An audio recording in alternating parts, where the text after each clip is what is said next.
नमस्कार, मी शुभम पवार. प्रहार डिजिटलच्या गजर हरिनामाचा या कार्यक्रमात आपल्या सगळ्यांचं स्वागत करतो. आज आपल्यासोबत श्री हनुमान प्रसादिक भजन मंडळ गोळप यांचे बुवा अभिजित सडकर आहेत. आज आपण त्यांच्याशी चर्चा करणार आहोत. नमस्कार बुवा. नमस्कार. प्रहार डिजिटलच्या गजर हरिनामाचा या कार्यक्रमात तुमचं स्वागत आहे. मुलाखतीची सुरुवात करताना आपण नेहमीच्या पद्धतीने करणार आहोत. तुमच्या गोड आवाजातील एखादा अभंग आमच्या प्रेक्षकांना ऐकवला तर खूप बरं होईल. हो, ऐकतो.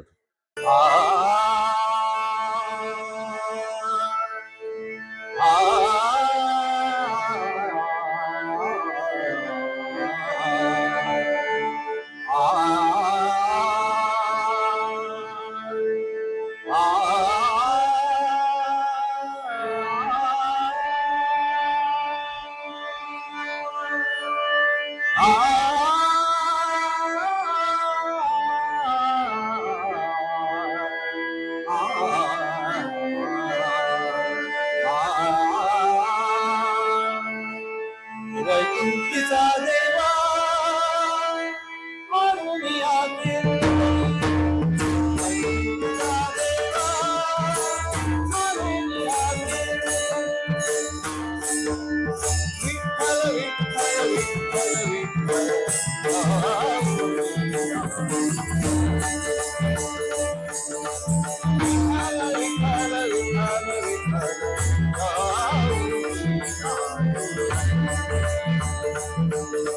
विठ्ठल विठ्ठल विठ्ठल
सर्वदा नामाची अभय नमामि सर्वदा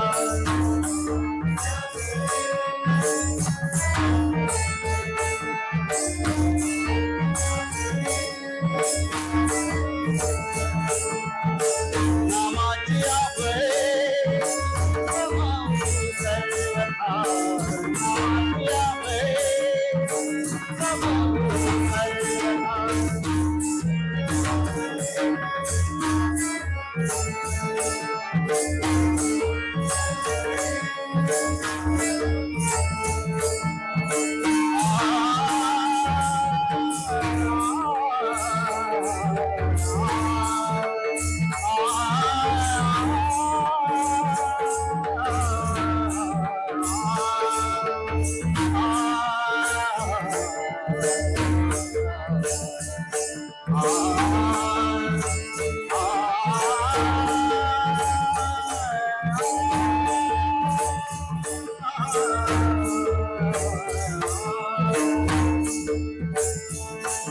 नामाची अभय नमामि सर्वदा नामाची अभय नमामि सर्वदा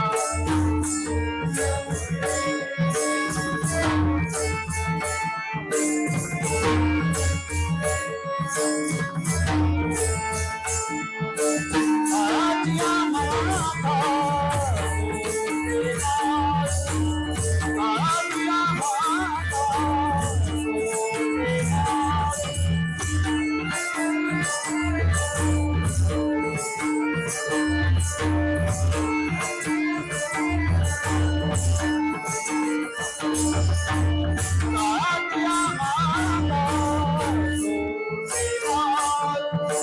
वैकुंठीचा देव अनुया कीर्तन वैकुंठीचा देव अनुया कीर्तन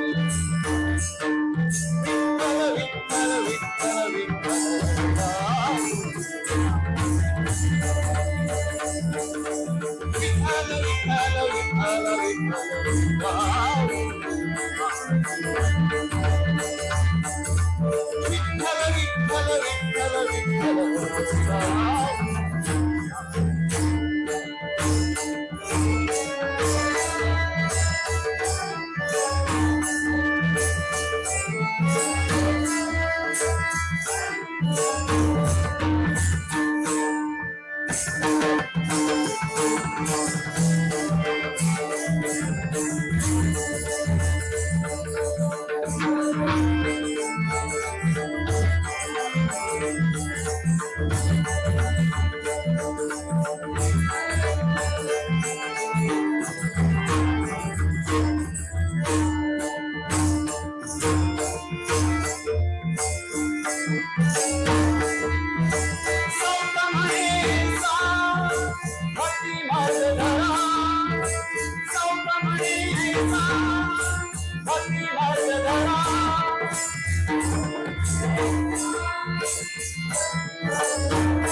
सावप्रमाणे ऐसा भक्ती मार्ग धरा देणी तारा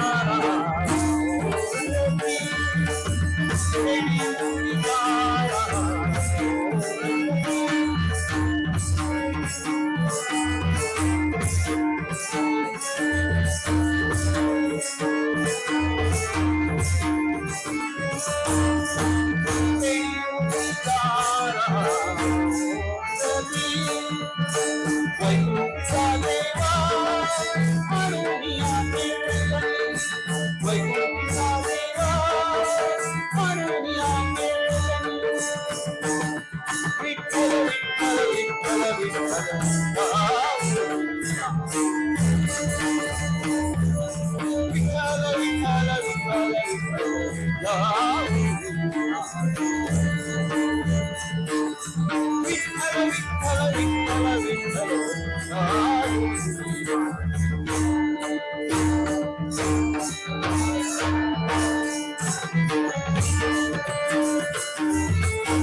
खूपच छान असा अभंग तुम्ही ऐकवलात आमच्या प्रेक्षकांना. जणू श्रीहरीच तुमच्या अभंगात अवतरला असं वाटत होतं. बुवा, हा कशी सुरुवात झाली तुमच्या भजन क्षेत्रात? कसे आलात तुम्ही आणि कशी आवड निर्माण झाली, काय सांगाल? पूर्वी मी लहान असताना वडिलांनी एक पेटी घरी आणून ठेवलेलीच होती, हातपेटी, आणि ती मी वाजवण्याचा प्रयत्न करायचोच. पण तरी सुद्धा आमच्या इथे एक वाजपी होते, हा. हरिश्चंद्र वडपकर. त्यांच्याबरोबर ते मला भजनाला पूर्वी त्यांच्याबरोबर घेऊन जायचे. कुठे कुठे लांब लांब भजन असेल तर त्यांच्याबरोबर घेऊन जायचे. आणि त्यावेळेस मला ती हळूहळू त्याच्यात गोडी निर्माण झाली आणि त्यांनी त्यावेळेस मला शिकवण्याचा प्रयत्न केला होता. पण अचानक आजाराने दुर्दैवाने त्यांचं निधन झालं. त्याच्यानंतर सुद्धा आम्ही आपलं हे हळूहळू त्यांच्यामुळे जो मला ही आवड निर्माण झाली होती ते मला राहता येत नव्हतं. तरी सुद्धा मग इकडे तिकडे भजनाला जाऊन ती मुळात म्हणजे निर्माणच झाली आवड आतून. आणि नंतर मग मी आमचे सन्माननीय गुरुजी भगवानजी लोकरे यांच्याकडे गेलो आणि ते येणं जाणं त्यावेळेस पूर्वी जमायचं नाही, पण थोडं त्यांच्याकडे शिकलो. त्याच्यानंतर मग आमच्याच सन्माननीय भगवानजी लोकरे गुरुजींनी आम्हाला, म्हणजे आमचे गुरुबंधू सन्माननीय नारायणजी मिरजोळकर यांच्याकडे मला त्यांनी थोडासा फॉलोअप घ्यायला सांगितला. आणि त्याच्यामुळे मग मी त्यांच्याकडे फॉलोअप घेऊन, गुरुजींकडे फॉलोअप घेऊन असं थोडं करत मी ह्या भजनात म्हणजे मला हे थोडं शिकता आलं. आणि आता हळूहळू मी थोडी का होईना पण लोकांच्या साठी मी ही हरिभजनाची सेवा सुरुवात केली आणि ती अविरत आता चालू आहे. त्याच्यात माझी थोडी मुलं आता ह्याच्यात इन्व्हॉल्व झाली. बुवा, तुम्ही भजन मंडळ जे सुरू केलं, ते भजन मंडळ सुरू करताना पहिल्यांदा कुठच्या अडचणीला तुम्हाला सामना करावा लागला का?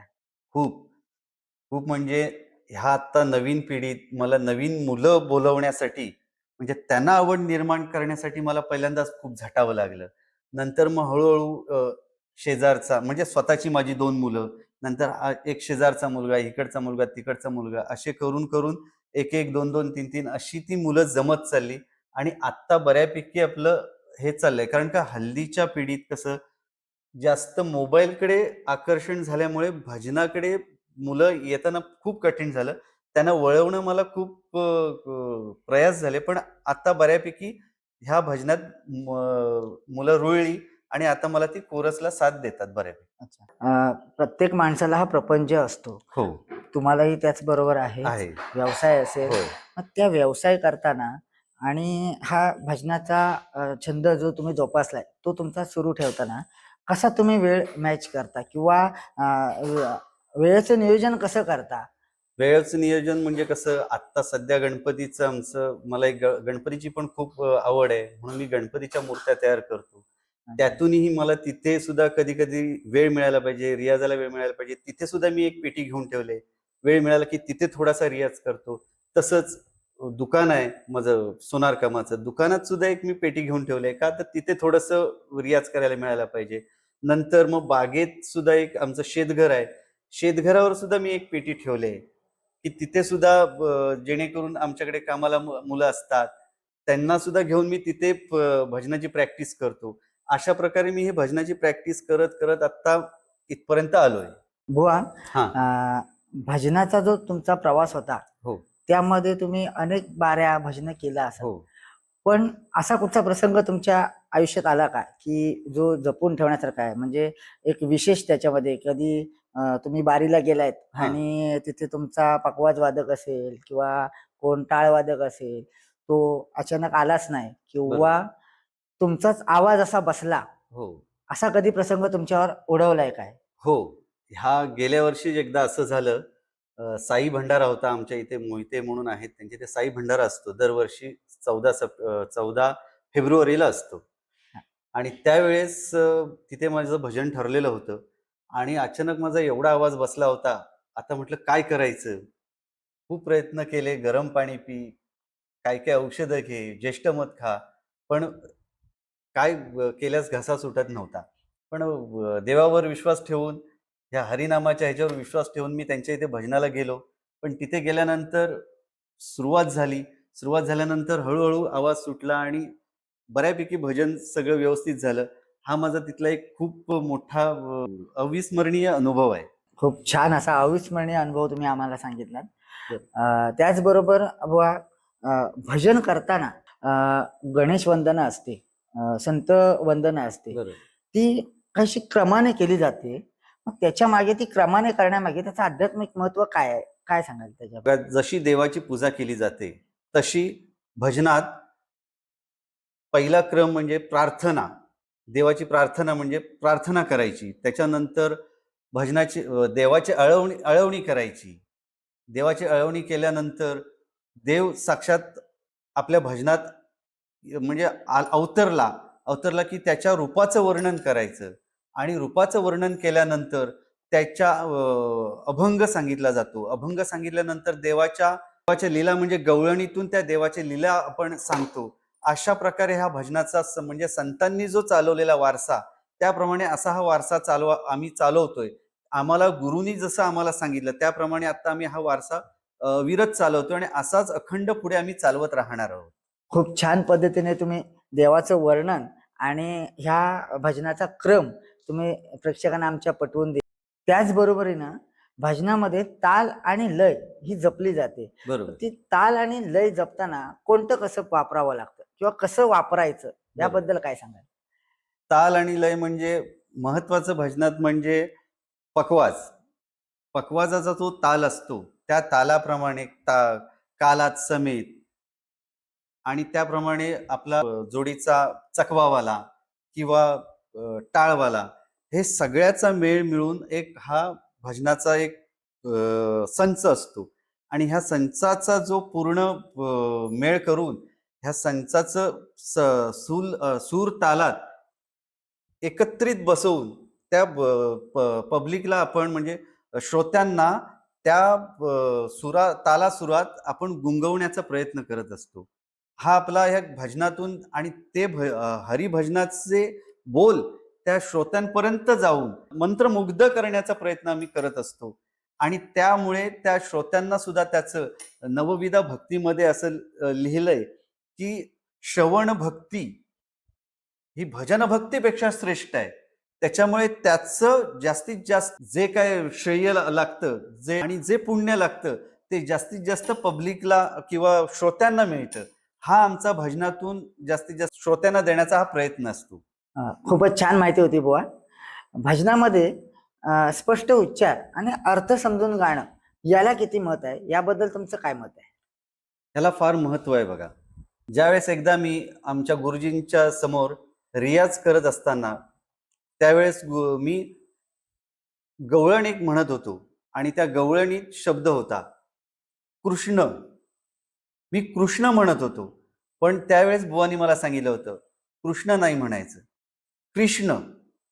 कृष्ण असे ह्या प्रत्येक भजनात किंवा गवळणीत, अभंगात असे खूप वेगवेगळे असे उच्चार असतात. ते चुकीचे कधी कधी उच्चारले जातात, पण आमच्या गुरुजींचं प्रत्येक वेळेस एवढं बारीक निरीक्षण असतं आमच्याकडे की प्रत्येक शब्दांचा अर्थ झटकन तिथेच थांबून सांगतात, हे असं नाही, हे असं म्हणायचंय.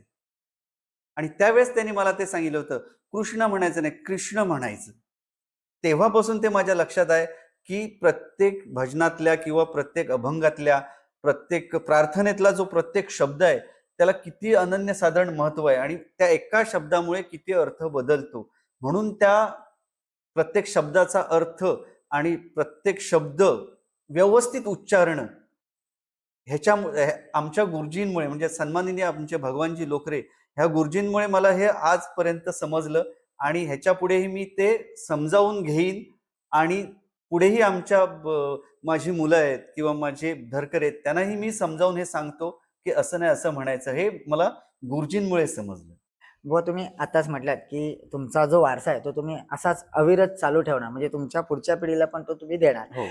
पण मला असं वाटतं की तुमच्या ह्या भजन मंडळामध्ये तुमच्या मुलांचं काय श्रेय आहे, म्हणजे त्यांचा वाटा असतो का त्याच्यामध्ये, भजनामध्ये ते आवडीने सहभाग घेतात का? खूप महत्वाचा प्रश्न आहे बघा. माझा मोठा मुलगा अतिशय सुंदर पखवाज वाजवतो आणि तो नेहमी मला कधी कधी भजनात नेहमी साथ करत असतो पखवाजाची. तसंच माझा छोटा मुलगा सुद्धा उत्तम बासरी सुद्धा वाजवायला शिकलाय, उत्तम पेटी वाजवतो, उत्तम गायन करतो. म्हणजे सर्व अंगाने तो कलागुण, आणि आता पखवाजही तो शिकतोय. म्हणजे अच्छा. पखवाजही थोडा थोडा पखवाजाची सुद्धा साथ करण्याचा मला प्रयत्न करतो. म्हणजे नक्कीच तुमचा वारसा तो पुढे हो, चालवणार. नक्की चालवणार ही मला खात्री आहे. आमच्या प्रेक्षकांना जाणून घ्यायला आवडेल हा. की तुमच्या मुलाचे एखादं बासरी वादन हो किंवा त्याचे एक दोन गाण्याचे बोल आमच्या प्रेक्षकांना ऐकायला खूप आवडतं. हो, जरूर जरूर. बुवानी आता सांगितल्याप्रमाणे तुला वादनाची असेल, गायनाची असेल आणि ह्या संपूर्ण भजनाची अशी आवड निर्माण झाली, तर आमच्या प्रेक्षकांना तुझी एखादी बासरीची धून जर का ऐकवलीस तर खूप बरं होईल. होय, मी ऐकवतो. एक आहे धून माझ्याकडे, राधे राधे धून म्हणतात तिला, हा. किंवा मॉर्निंग फ्लूट पण म्हणतात. ती मी तुम्हाला वाजवून दाखवतो.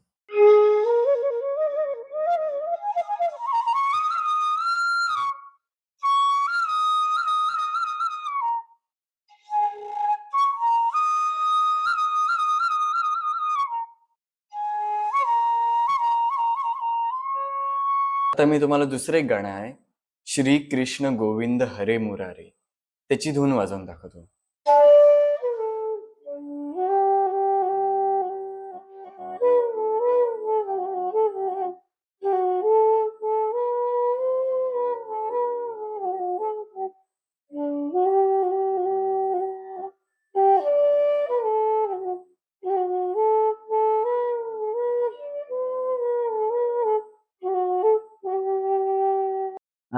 खूप छान असं बासरी वादन हा. तुमच्या मुलाने केलं. जणू ते आमच्या प्रेक्षकांच्या काळजाला भिडलं असेल. मुलाखतीचा शेवट करताना हा. बुवा तुमची एखादी गवळण किंवा एखादा गजर आमच्या प्रेक्षकांना ऐकवलं तर खूप बरं होईल. गवळणीपेक्षा मी एक आता समाज प्रबोधनावर एक चांगला सुंदर असा गजर तयार केलेला आहे. तो मला खूप ऐकवायला आवडेल आणि माझ्या पण आवडीचा आहे. आणि आत्ताचं जे घडतंय त्या जे घडतंय म्हणजे जी परिस्थिती आहे ती त्या गजरात पूर्ण सांगण्याचा मी प्रयत्न केलाय. एक पाऊल पुढे टाकूया चला चला. एक पाऊल पुढे टाकूया चला चला.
विचार जपले पूर्वजांनी कसून जपले सनातनी विचार जपले पूर्वजांनी कसून जपले आज वैदिक जपले जमा धरून या बसले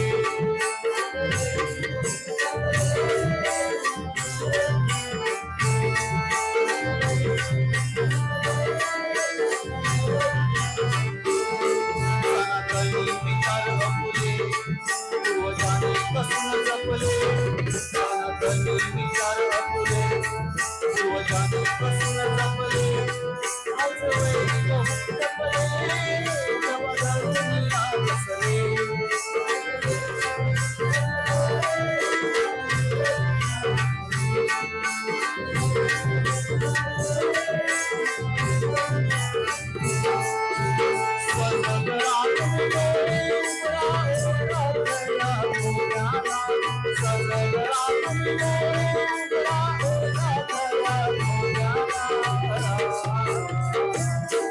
हिंदुत्वाची खरी हिंदुत्वाची खरी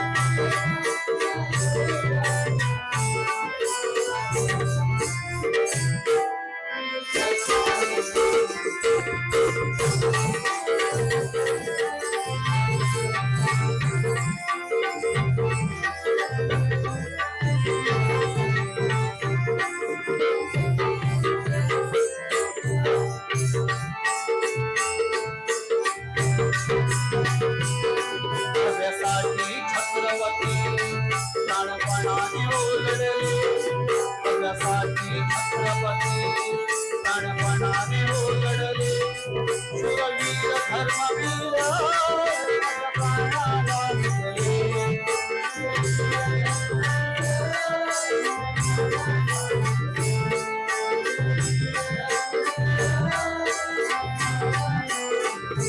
भव्यासाठी छत्रपती प्राणपणाने ओलडले भव्यासाठी छत्रपती प्राणपणाने ओलडले शूरवीर धर्मवीर आपल्या प्राणाला दिले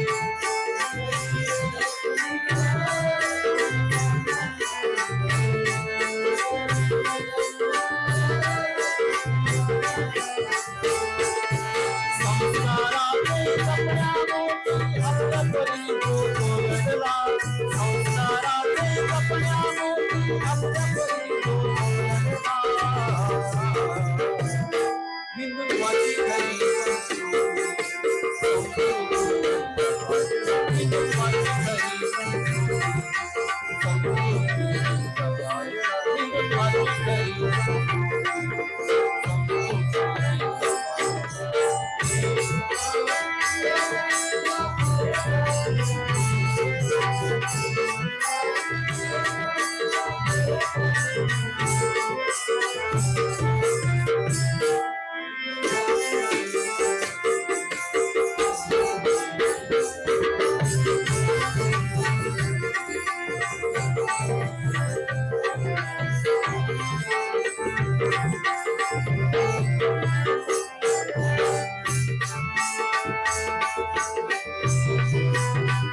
करण्याच्या पोरी हरवी पुस्तकाच्या पस्ती करण्याच्या पोरी हरवी पुस्तकाच्या पस्ती हो माता हंबरती डोळ्यासमोर हो महारती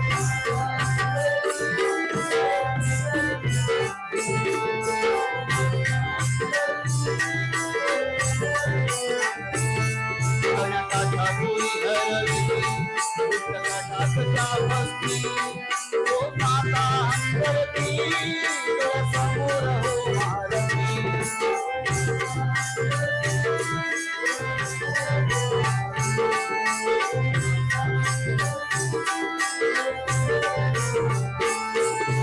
वेळप्रसंगी शस्त्रै काळा अन्नय भूमी गगाळा येणा वेळप्रसंगी शस्त्रै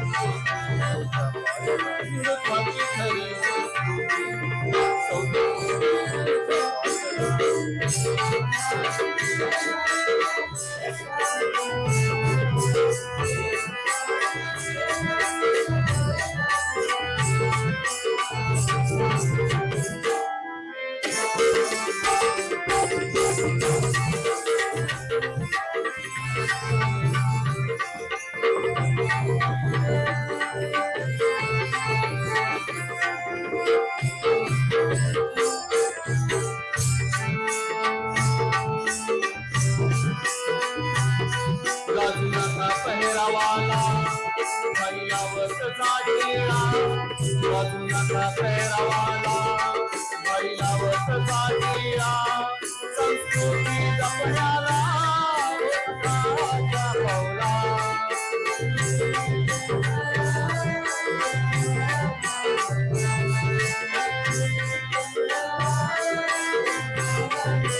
वाजू नका पेरावाला महिलावत जातीला वाजू नका पेरावाला महिलावत जातीला संस्कृती जपण्याला ओळखाच्या पावला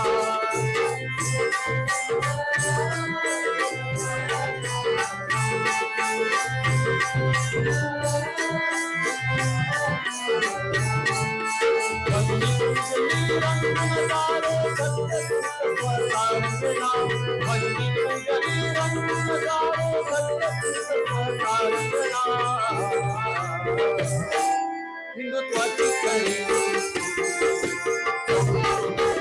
हिंदुत्वाची खरी हिंदुत्वाची खरी